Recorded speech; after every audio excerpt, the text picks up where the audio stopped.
آج میں کھل کر بات کرنا چاہتا ہوں اور ببنگ دہل کرنا چاہتا ہوں، اس فورم کے اوپر کرنا چاہتا ہوں. چاہے کوئی مجھے غیر مہذب کہے، چاہے مجھے کوئی غیر جمہوری کہیں یا سیاسی اقدار سے نابلد، جہاں پہ میرے لیڈر اور محترمہ بشرا بی بی کے اوپر بات ہوگی، جادو ٹونوں کی بات ہوگی، وہاں پہ میں گیراج کی بات کروں گا کہ گیراج میں کیا ہوا تھا. جہاں پہ جادو ٹونوں کی بات ہوگی میں یہ کہوں گا کہ ہم بارات لے کے گئے تھے لیکن وہاں پہ دلہن 25 سال کے بجائے 70 سال کی نانی نکلی، اس لیے واپس آ گئے.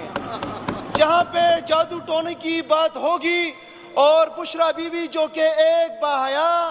باپردہ عورت ہے، پھر میرے سامنے کوئی تہذیب لا کے نہ دکھائے. ہم تہذیب کے اندر بات کرتے ہیں جہاں پہ 9 اپریل 2022 سے لے کے اور 9 مئی 2023 سے لے کے آج تک ایسا موقع نہیں آیا کہ ہمارے اوپر ظلم کے پہاڑ نہ توڑے گئے، لیکن اس کے باوجود استقامت کا پیکر بنے ہوئے ہیں. چیئرمین عمران خان کو تقریباً 14 ماہ ہونے کو ہیں، وہ استقامت کا پیکر بنا ہوا ہے، بھاگا نہیں ہے، نہ اس کے پلیٹلیٹس گرے ہیں، نہ جو ہیں اس کو دوائیوں کی ضرورت پڑی ہے، نہ لندن بھاگا ہے. آج بھی وہ مرد مجاہد، وہ شیر کا بچہ، وہ مقابلہ کر رہا ہے، وہ عوام کی طاقت سے مقابلہ کر رہا ہے. آج بھی آپ کے سامنے اور ان قوتوں کے سامنے جس نے اس کو للکارا ہے، ان کی آنکھوں میں آنکھیں ڈال کے ان کے سامنے بات کر رہا ہے اور ان کا مقابلہ کر رہا ہے. آپ بات کر رہے ہیں